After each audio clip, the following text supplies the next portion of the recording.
Finding great candidates to hire can be like, well, trying to find a needle in a haystack. Sure, you can post your job to some job board, but then all you can do is hope the right person comes along.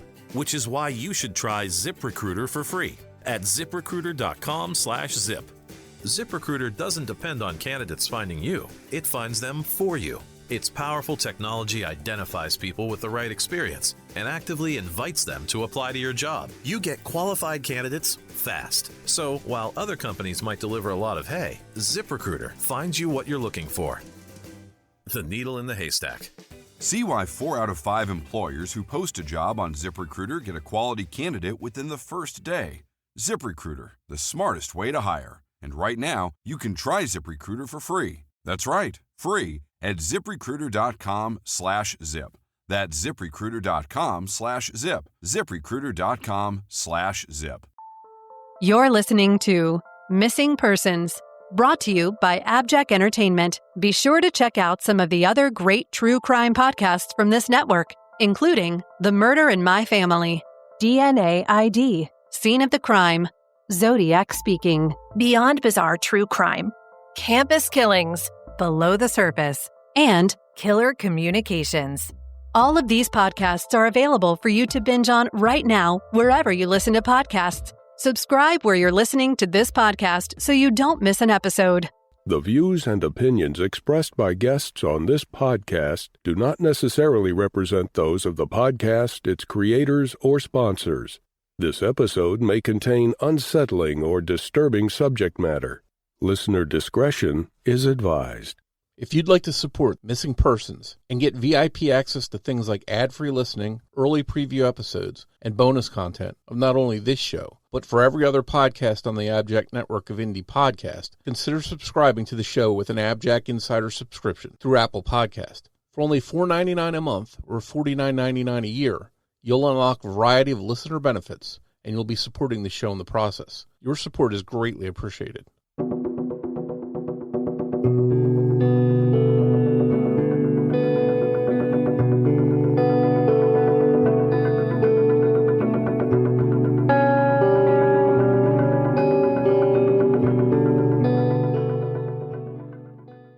Welcome to Missing Persons, a podcast dedicated to spreading the word about people who have vanished under mysterious or unexplained circumstances and the family members who are looking for answers.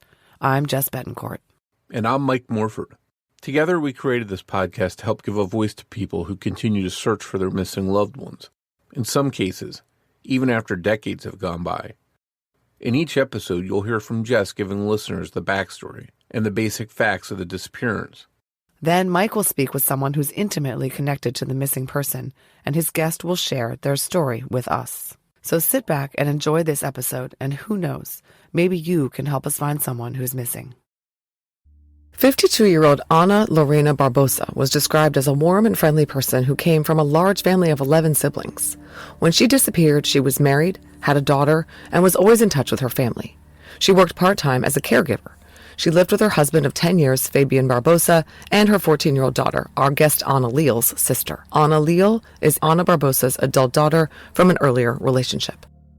Ana Leal saw her mom with her husband Fabian at a flea market on Sunday, May 5th, 2024, the day before Ana vanished, and everything seemed normal. The two hugged hello and chatted briefly and went their separate ways. But by Wednesday, Ana's family learned that she had vanished, and her credit cards and social media reflect no activity since that date. But Fabian had not called Ana to tell her mom was missing. Ana found this very odd. He reported her mom missing after Ana told him to. Police have learned Ana was last seen on Monday, May 6, 2024, on Norris Road in Oildale, Kern County, California. Fabian, her husband, operated the family's business there called Corner Shop Automotive Services. Ana spent time there with him regularly. KBAK Bakersfield has done extensive reporting on Ana's case. They obtained a search warrant filed by police that maintains that Ana's husband, Fabian Barbosa, was the last known person to have contact with her. The search warrant revealed that Fabian, who was 54 years old at the time, reported his wife missing. He told investigators that on the afternoon of May 6th, they had an argument at his auto repair shop. Ana did not drive, so he ordered her an Uber when she wanted to leave, he claimed. He said she left around 4 p.m. However, investigators found no evidence of an Uber being ordered on his Uber account that day. According to KGET, family members on May 10th again contacted authorities to say Fabian Barbosa was giving people conflicting accounts, and they believed there may be foul play involved. Fabian told a different story to Ana Leal, our guest. He told Ana that he and his wife had an argument at the auto body shop and her mom left through the back gate. Nothing about an Uber. He said he would show her surveillance footage of Ana leaving, but he has not produced this. And according to the warrants, there is no sign of Ana on the video surveillance footage from the auto body shop. Fabian told investigators that Ana must have turned off the Wi-Fi at the shop so it didn't record her leaving. Kern County District Attorney, forensic science technicians, and police searched Fabian's auto shop in the third week of May 2024 pursuant to his search warrant. Anything they found has not been revealed. KGET reported on progress tracing Ana's cell phone, which was missing as well. Quote, investigators attempted to ping Ana Barbosa's cell phone days later and discovered it had been out of service since the night of May 6th, according to the warrants, end quote. According to her daughter Ana, her mother was someone who always had her purse and cell phone with her. She would not have turned off her phone or discarded it. A week after the missing persons report, the Kern County Sheriff's Office labeled Ana's case a critical missing. Everyone recognized that it was out of character for Ana to disappear without a word to her family, and foul play is suspected. Investigators searched the home Ana shared with Fabian pursuant to a search warrant and found blood in a hallway. The blood was swabbed for DNA but turned out to be animal blood. Ana's daughter and other family members maintain, and it is reflected in the search warrant filed by police, that Ana was the victim of unreported domestic violence at the hands of her husband Fabian. And Ana had told her family she suspected Fabian of infidelity. After one ugly incident in which Fabian assaulted Ana went to stay with her daughter for 2 weeks. But then she decided to return to her husband after he showed up and asked her to come home. Against the advice of her daughter, Ana Leal, she went home with him. But they continued to argue after Ana returned home. In a sign of how unsafe she felt, unbeknownst to Fabian, Ana had squirreled away money for 2 years to facilitate leaving her husband. She had saved over $3,000 in cash, which she kept at Ana's house. After her mom disappeared, her daughter Ana donated the money to the reward fund. Ana Barbosa's sister, Maria Laurel, told KBAK Bakersfield, quote, last I heard she asked me for help, but she didn't specify what type of help she needed. I don't know if it was to be there for her financially or what. She trailed off. In an interesting piece of information, the Kern County Sheriff's Office announced that they are seeking a vehicle of interest, a late 1990s white GMC pickup, which was caught on camera pulling a small, rusted two-wheeled trailer.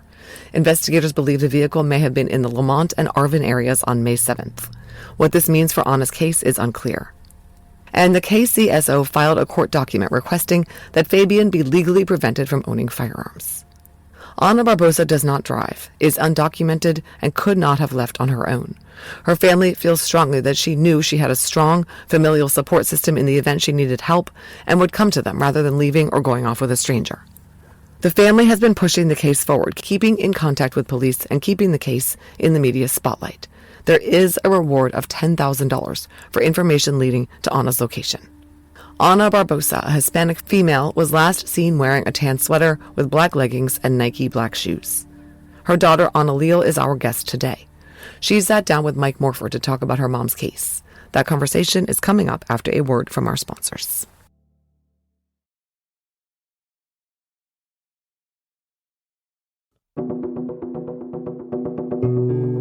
Hi, Anna, and thank you for coming on Missing Persons to speak with us about your mom, Ana Barbosa's case. Hi, Mike. Thank you so much for having me.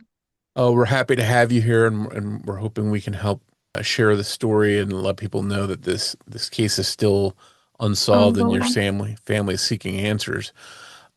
And I know you've got to be beside yourself wondering what happened to your mom, and we're going to tackle some of the parts of the case and that we don't understand and don't have all the answers to. But before we do, can you help listeners get to know your mom a little bit? Maybe tell us a little bit about her and her background and what she's like. My mom is one out of 11 siblings. She has a very large family. And they live in Vegas. Here in Bakersfield, it was just her husband, my baby sister, and me. I don't live with her, but I'm the one that's in town. And she had a part-time job at the time. She was a caregiver. You say part-time job. How many days a week did she usually work? She was working 3 to 4 days a week. Okay. And how many people lived in the house she was in? In her house, it was just her husband, and my baby sister. So three. Okay. And how old is your sister? She is, I believe she's 14. I might be Okay. wrong. She might be 15, going on 15. I haven't had good communication with my sister in almost 2 years. Okay. Is that because of some problems going on in relation to the family, or is it just because you're not in the same spot, or Honestly, I might sound paranoid when I say this, but I'm not sure who I'm talking to when I'm texting with her. okay. I can I don't have any way to prove it, but I've had my suspicions that perhaps I'm texting with her father because I have all of the old messages of me and my sister communicating, and I know her pattern and I know the way she writes, I know the way she communicates, and sometimes it just doesn't feel like it's her to mm. me. So Do you that made it very uncomfortable, and I know yeah. that she feels that I've gone after her father. So this sounds like this is maybe making like a uh some friction within the family. It is, and I miss her so much, but anytime she does communicate, it's always text message, it's never a call. And because it's text message, it always kind of makes me feel like, is it even her, you know? Oh, yes. Because Eh, I don't know what I was expecting, it wasn't this, you know? And what I mean by that is, for example, after I did the very, very first interview, I got a text message from her and it said, stop spreading lies. You are going to look very stupid once me and my father do our very own interviews. And she was very angry about the first interview. And I still can't understand why she was so angry about that interview because the only thing I did was repeat the story just as her dad told it to me. okay. So, But there was so that, some pushback about that interview that they yes, they okay. did not like that we did an interview. But then again, like I said, maybe it wasn't her writing me that, you never know. Yeah. So and just to be clear, your younger sister is the daughter of Fabian, who is your My mom's mom's husband, yeah. husband. Okay. But you have a different father. I have a different father, yes. I'm Okay. from a previous marriage. Okay. And how long was your mom married to Fabian? They were together for a while, more than 10 years, I know that. Okay. And how well did you know Fabian? What were your thoughts on him before your mom went missing? Did you have a good relationship? We never bonded the way I wanted to. There was always awkwardness. Um, there was always like I could just feel that we were never really gonna get along the way that perhaps I dreamed of when I came to Bakersfield. Because when I came to Bakersfield, I was dreaming of having family. That's it's the reason why I moved here. I wanted to be close to my mom, and I thought maybe perhaps, I could get along with her husband and with her, and we were gonna be close-knit family is what I wanted. But it never got to that. Almost as soon as I arrived, I could almost feel that I wasn't really wanted at his house. Hmm. And I think I was there for about maybe a month or like 2 months. Like I want to say like maybe 2 months, 2 months and a half before he kicked me out. So I ended up getting kicked out of that house. How was the relationship between your mom and him? I would say that it was good at first. When everything first started, they were, full of hope, and they were trying to have a baby, and they looked like a normal, happy couple just starting off. And did that change like over time, or did you see some difference there? Over time, it definitely changed. I think it started with verbal abuse, And he would criticize my mom a lot because she wasn't working. For a while, she wasn't working. And I know that caused a lot of stress. He wanted her to do more. And he expected things from her that she really couldn't give. For example, she didn't drive, she didn't work, she was undocumented. And all these things, they didn't bother him at first. The relationship was brand new and fresh. But over time, all of her limitations really took a toll on the relationship. And to a certain extent, I could understand it. You need help with the finances, you need help with things in the home. Maybe she can't do as much as you wish, and I can understand that. But I don't think it's an excuse to belittle your wife or to be verbally abusive towards your wife, because at the end of the day, you knew what you were getting into. Mm. So over time, you think some of these things became a little bit of an issue in the marriage. It was not an issue at first, but they slowly became an issue. Okay. So this time's going on. Eventually, your mom does start working. You mentioned she was a caregiver, part-time. Your stepfather, he has uh, an auto business, a auto repair The car, business. he has a car shop in Oildale, Okay. and she would go with him over there often. And this is where he says that they argued right before she went missing. Okay. And that's what I want to sort of jump to is right to that day where she went missing, and that was May 24th, 2024. Can you walk us through that day for her and what we know happened leading up to her go missing? The last time I saw my mom was a Sunday. It was May the 5th. And I believe it was May the 5th. And I saw her at a flea market, or like they were selling antiques out in the open at the Kern County Museum area. And she was there walking around. I know he was there, but I didn't see him. And she saw me. We hugged, said hello. And that was the last time I saw my mom.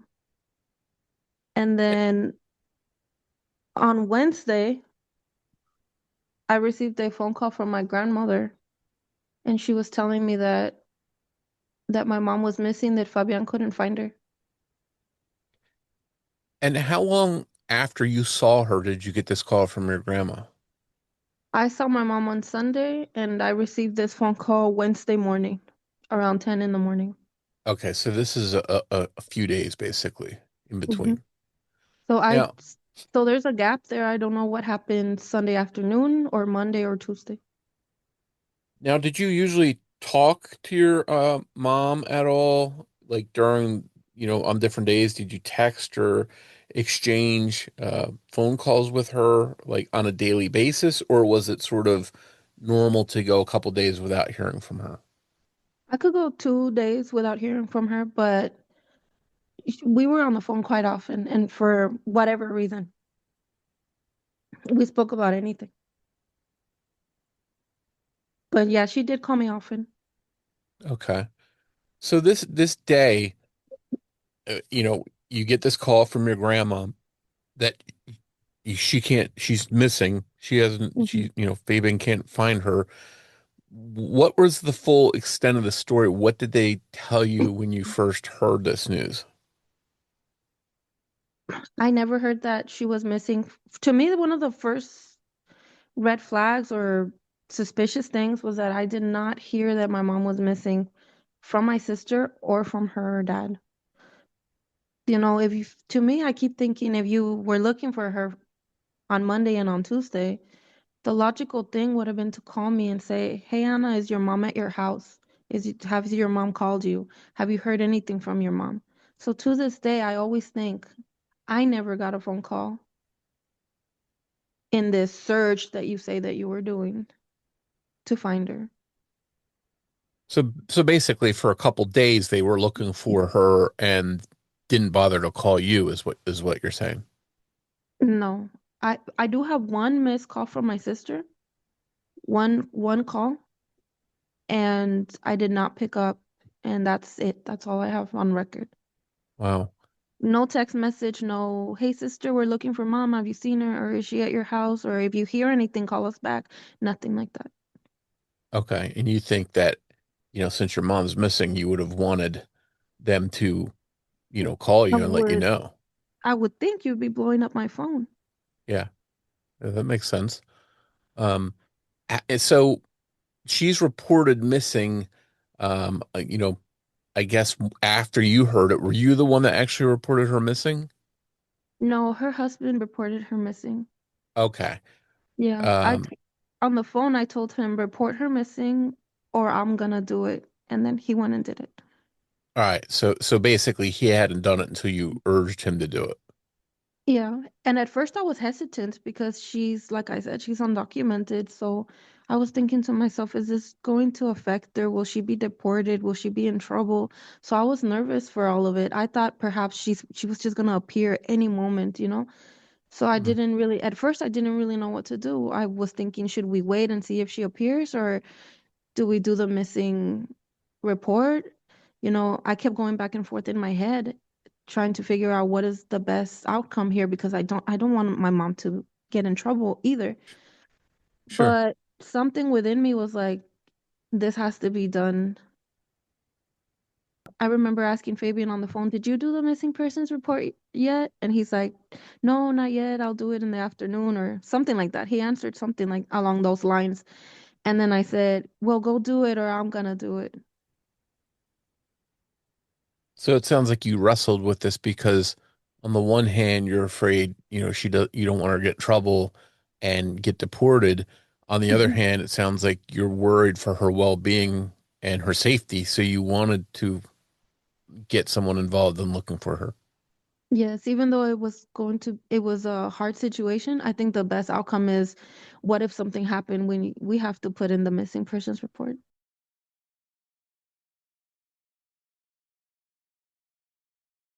So officially, according to what is out there and what Fabian has said and stuff, your mom had gone to his auto shop and Hmm. was there, and that's where this mystery seems to start. There was some kind of argument. Do you know what the argument was about, and was it just between your mom and Fabian? After the phone call came in Wednesday morning, and my grandmother told me, "Hey, your mom is missing." I remember jumping out of bed and driving over to the police station just to make sure that he really did put the missing persons report. I didn't want to take his word for it. I wanted to actually be told, yes, it's put in. So the first thing I did is drive over to the police station, make sure that that missing person report was there. And then right after that, I drove over to the car shop to speak to him. And when I got there, he was on his hands and knees, kind of like crawling around one of the cars. Looked like he might have been fixing or doing something underneath a car. It was like a blue Oldsmobile with a flat top, really big car. And he was crawling around this car and he sees me, he gets up, and one of the first things I noticed with this was that his eyes were, when you've been crying and they look really red. And I remember wondering, is he crying because something happened, or is he crying because he misses her, or why does he look like that? And he got up from the floor and I asked him what happened. He started to tell me about how they argued. And because I was under so much stress and because I was, you know, I couldn't concentrate because my brain was just intaking way too much stress and too much at one point. I remember that all of this just feels like it happened so quickly, and I don't know how to really put it into words, but it's almost like an out of body experience where you're I was just watching him right in front of me tell me, "Oh, we argued and she was pulling cables off the wall." And I remember thinking, "Why would she be pulling cables off the wall?" And he was telling me that she was messing with the cables, messing with the cameras, and a lot of that conversation to this day doesn't really make sense to me. Why Hmm. would my mom be pulling the cameras?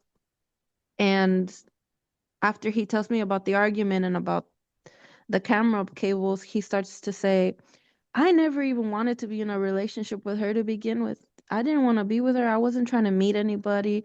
She's the one that approached me. She's the one that started a relationship with me. I wasn't looking for anything. Your mom is the one that initiated everything. And I'm just letting him go. I'm just watching this. I'm not saying a word. I'm standing in the driveway and I'm just watching him go off and into this whole rant. And he says, I didn't want to meet anyone. I was just trying to go have fun in Mexico, and your mom is the one that started this. And I'm thinking, this is what's coming out of your mouth at this moment. I Yeah. thought I was gonna get a plan, like we were gonna come together and make a plan on what we can do, how we can search, how we're gonna find her, what we're gonna do. But instead, I'm standing before you and you're telling me you never wanted to be with my mother to begin with. And now I'm supposed to believe that the woman that wanted to be with you and tried so hard to make this relationship work and went back to you even after domestic violence, I'm supposed to believe that she just walked away after an argument? Hmm. So you're there, you're sort of confused by how he's saying this stuff when she's missing. Hmm. I want to back up to the argument for a second that they had supposedly had. Were there any witnesses? Was anyone there when this happened? Do you know? I don't know if there was anybody there or anybody. There is a building close to the car shop, like an apartment building. So you never know if somebody heard anything. Okay. But you don't know if there were any employees or customers in there that might have witnessed this argument? But as far as somebody actually being there when this is taking place, I don't think that there was. Okay. I And think it this was just was them, you know. okay. So it's the two of them, and this was in the Yeah. afternoon. I think it was around 2-ish, if I'm not mistaken. He he said it happened right around the afternoon. Okay. And not only did he say that she was pulling cables, he tells me when he told me the story, he told me that my mom eventually ended up walking away and that she went out through the back gate of the car shop. She walked off through the back gate Okay. of the car shop. And that was the And last time he claims he saw her. yeah, yes. And he also told me that he had footage of this. He said, I have footage. I will show you. I will show you the video of your mom walking through that gate. Well, to this day, I'm yet to see that video. Okay. And we're going to talk about some video too later on because that comes into play here. But I also read that um, supposedly there was a mention that she was getting an Uber to get home, but that police later searched her, you know, phone, however, and basically said that no, she never got an Uber. Is that correct? I did see an article that said that he told the police that he called an Uber for her, Okay. but they never found this record on his phone. I No did see record that, of an and Uber. I did see Okay. that, and I was wondering about that because the way he told it to me was that she walked through the gate, that she walked off. Yeah, because that's sort of a conflicting story that Mhm. if he's getting an Uber for her, but then he Mhm. says she's left through the back door, it's almost seems like that's at odds with each other, and it's not. Mhm. Um, the two things don't seem to mesh up. And just to clarify, is your mom's cell phone also missing? It is. Okay, okay. I did read a report too that someone in the family, and I thought it was you, maybe it was your sister, had received a message from your mom about 90 minutes after she supposedly left the auto shop. Is that accurate?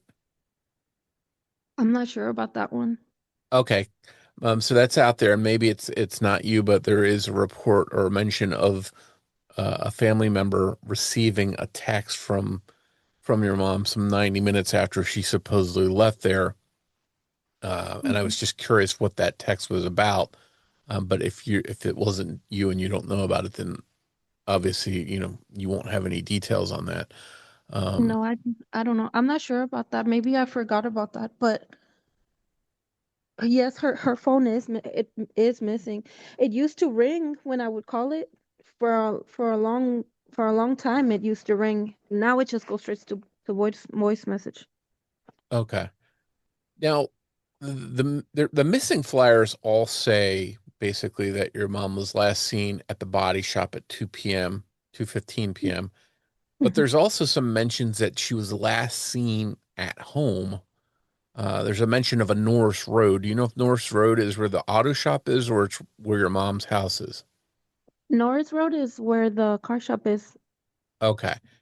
And again, as far as a mention of her last being seen at home, which one is accurate? Because the flyers say she was last seen at the body shop, but there are some mentions that say she was last seen at home. I did notice that. I did see that. As far as I know, she was last seen at the car shop. Okay. So, you've got this missing time, a couple days before you know what's going on. Your mom's missing this time. Now the police get involved and they got search warrants, Hmm. and they wanted to check out the surveillance at the car shop, and there was no sign of your mom in that footage. Do you know what Fabian's response or explanation was that there was no footage of her there? I don't know what he may have responded, but when I went to speak with him, when I was there at the car shop, I was expecting him to show me a video of my mom, perhaps walking through the gate, and he never showed me anything because instead he started talking about how she was pulling cables from the wall. So to this day, I haven't seen a video of my mom walking in that car shop. Okay. And the police apparently didn't find it either because that's what's been reported that she wasn't on the footage. So this is an instance where he's telling you one thing, but the police find something else, that there is no footage of her. Um, there was also mention too of some footage of your mom around 9 a.m. the day she vanished. Uh, and this may have been from around her own home. Is that accurate? Do you know, was there a video of her that morning before she went to the auto shop?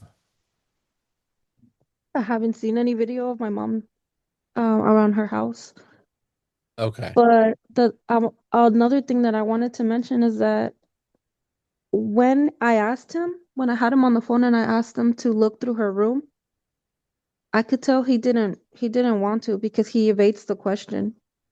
I had him on the phone and I said, Fabian, go inside her room and see what's missing. See if you can find her purse, see if you see a cell phone, see what you can find. And he just plays, honestly, he just plays dumb. The way he answered me was, no, I don't know anything about that kind of stuff. I don't know anything about women's purses, And this isn't about you knowing about accessories. Your wife is missing. Go search through the room, go search through everything, see what you can and cannot find. Look for clues. Um, he doesn't have any sense of urgency, none, and never has since this whole entire missing case started. I have not seen him have any sense of urgency whatsoever. Hmm. And that's obviously concerning. He hasn't done any interviews. He hasn't done anything. Did you ever confront him like just straight up and say, "Hey, do you know anything more? What's going on?" And if so, what did he say? I've wanted to.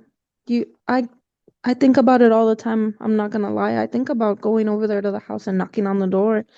I, of course, but I also think I don't want to be over there by myself, and I'm so emotionally drained that I don't want to argue.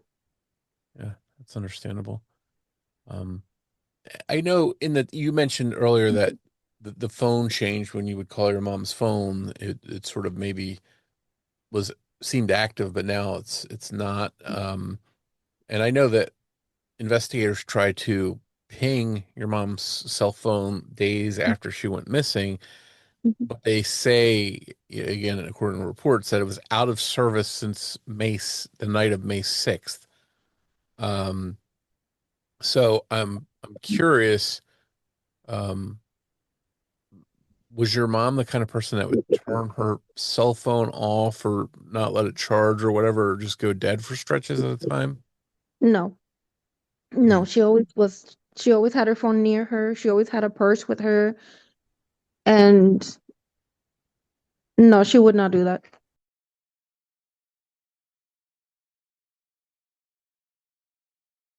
Now, the police also got a search warrant and searched your mom's home, and it's been reported that they found blood in the hallway and that there was some Mhm. DNA analysis being done on that blood. Do you know if there's been any kind of results regarding that testing yet? I think for that, I think it was one of their pets. Okay. Yeah, I think it Um, was one of my sister's pets. okay. So nothing that pinpoints that it would be your mom's blood there. No. All right. And also one of the search warrants mentioned something that you mentioned earlier, that there is some type of domestic abuse in a relationship. Can you talk a little bit more about the domestic abuse and what kind it was and who witnessed it, that kind of stuff? Well, the way my mom told it to me is that she had a suspicion that perhaps he was talking to someone online, and she went through his phone and she saw things that she didn't like, obviously. And she confronted him and she told him, why are you acting like this online? And he became so angry, he grabbed her by the hair and started dragging her. He also choked her, and she had bruises all along her neck, on her chest. He threw the phone at her, and she called me right after, told me to pick her up. So the next morning, I went and I picked up my mom. I started packing all of her things, throwing everything, furniture, anything. I was just throwing everything on the back of the truck, and that's when I moved my mom over to live with me after that. And And how long did she stay with you? she stayed with me for about, I want to say, about 2 weeks. About 2 weeks. Not very long, because he showed up. He showed up and started promising things, started saying things. I let him inside. He was here sitting down at the dinner table. And, I thought he was going to tell me, I'm sorry about what I did to your mom, or I'm sorry about how things played out, but no, he never apologized for a thing. He just sat there and he said, "Well, you don't know how your mom is," or just excuses, but never a real apology, never a heartfelt apology. And so somehow he convinced her to go back with him. Hmm. And I just remember that when he went back outside, I told him, "Ma, you don't have to go with him. Like, what's the hurry, anyways? Like, think about it some more. Stay here. There's no reason for you to go back so quickly." But she said, "No, I gotta go." And she grabbed her purse, she grabbed her stuff, and she went back. How long after she went back did she go missing?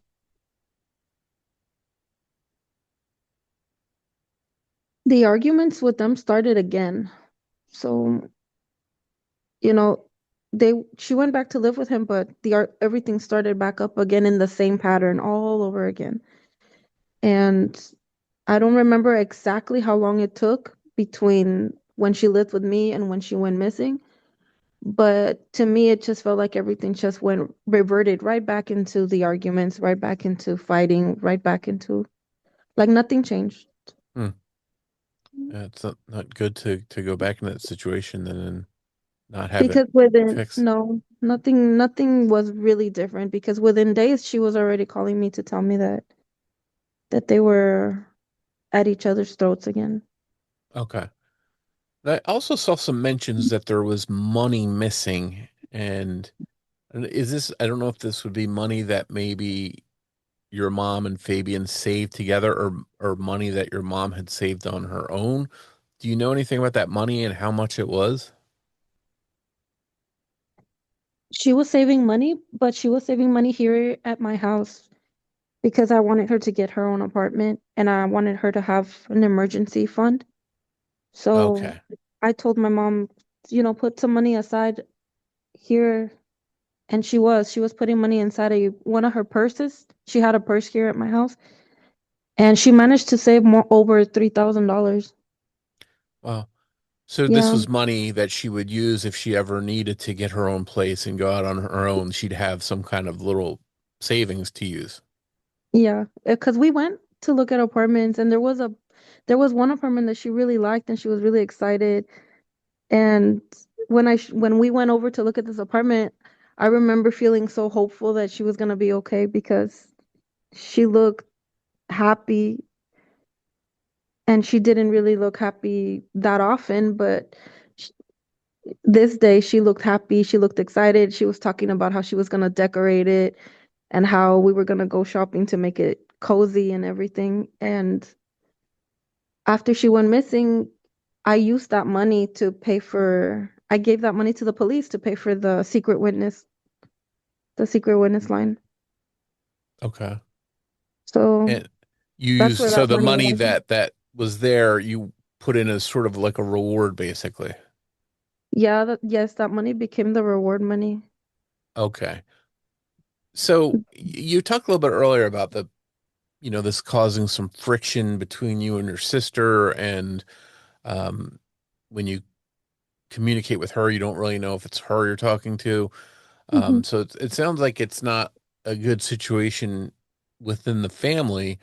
Um, and it doesn't sound like Fabian has really done much to make you feel as if he really cares a lot or wants the truth to come out or whatever. Um, he's never talked to you and never tried to explain anything or make you feel more like he's worried about your mom?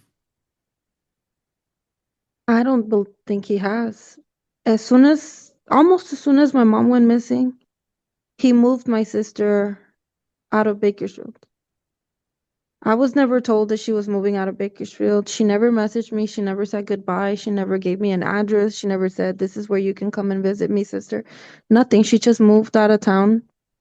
And as far as Fabian, he doesn't text message me. He doesn't even defend himself. He's never written me a message where it says, "Hey, I didn't do what you might be thinking I did," or if you think I hurt her, or if you think I killed her, I didn't. Nothing like that. Hmm. I've never received a message of any sort like that. And has he ever officially been called by the police a person of interest or a suspect? I'm sure they're suspicious of him. Have they ever publicly said that he's a suspect, though? Do you know? No, I don't think so. Okay. A lot of times when somebody's married and they go missing or harm comes to them, then it makes sense the police look closely at the person, their spouse or their partner. Um, Right. so Especially since he was the last one to see her alive. yeah, Yeah. and then the mentions of abuse. Did he And ever well, deny the abuse, the domestic abuse? Did he ever deny that, or did he admit that he had done that kind of stuff? I would not be surprised to find out that he denied it, but I don't know for certain. Did you ever ask him about it, or did he ever talk about it with you directly? When he came to pick up my mom Yeah. after and he was here in my house, and I told him what happened with the domestic violence, why did it get to that.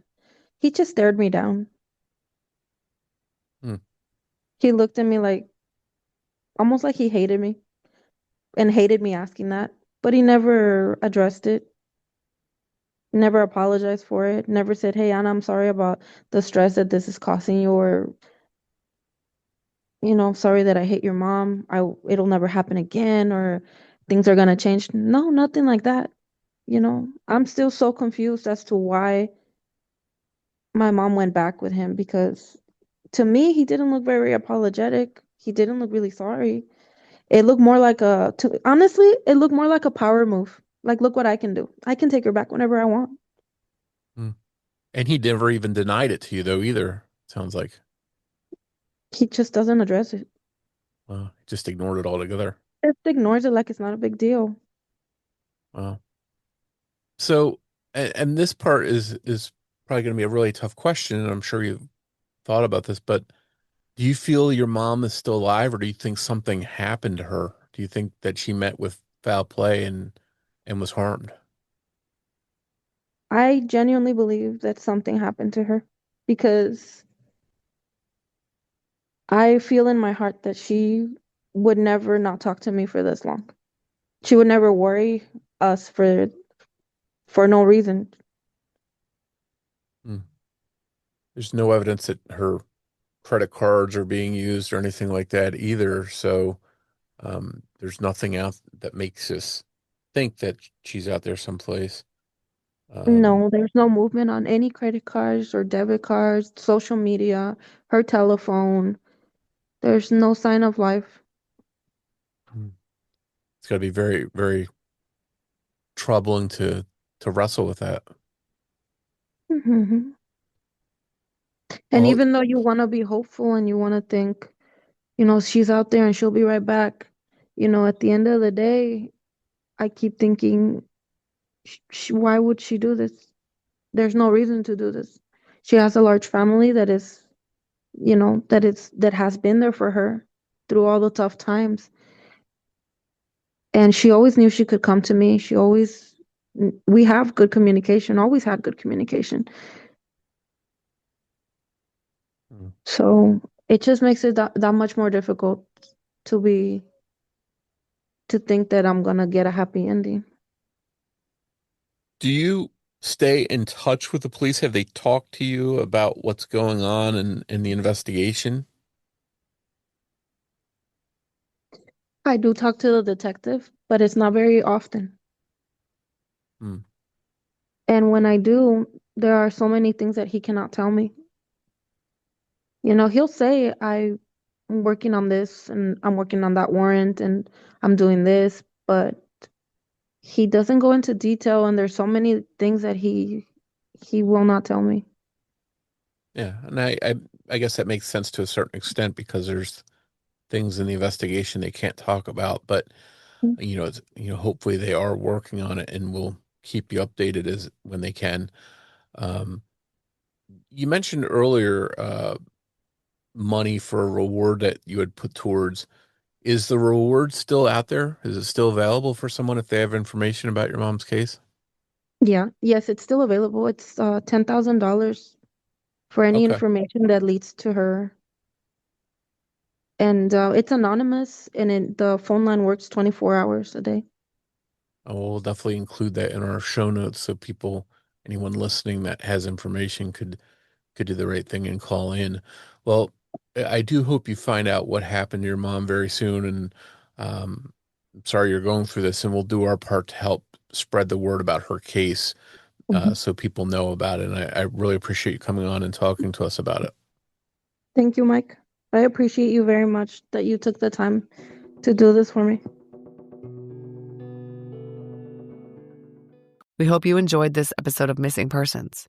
If you can provide any information to help solve the case we discussed in this episode, please contact the appropriate authorities. If you enjoy this podcast, please take a moment to tell your friends about Missing Persons and invite them to listen to the show. Word of mouth will help us grow and bring these cases to a larger audience. You can also help us by taking a moment to rate and review Missing Persons on the platform you're listening to us now on. If you want to get early and ad-free access to new episodes of Missing Persons and help support the show in the process, please consider a subscription through Apple Podcasts. For only $4.99 a month or $49.99 a year, you'll get early ad-free access to not only this show, but to every other show on the AbJack network of podcasts. You can get started with a free trial by searching for AbJack Entertainment in your Apple app, and we'll include a link in the show notes. If you want to find us on social media, we're on every major platform and on YouTube. Just search for Missing Persons Podcast. We'll include links to all of our social media in our show notes. And you can also visit our website, missingpersonspodcast.com. Finally, if you're in need of a platform to discuss a missing persons case that you're connected to, feel free to reach out to us on our website. We're happy to help. Just a reminder that new episodes of Missing Persons air every other Saturday. On behalf of Jess Betancourt, this is Mike Morford saying thanks, and we'll see you next time on Missing Persons.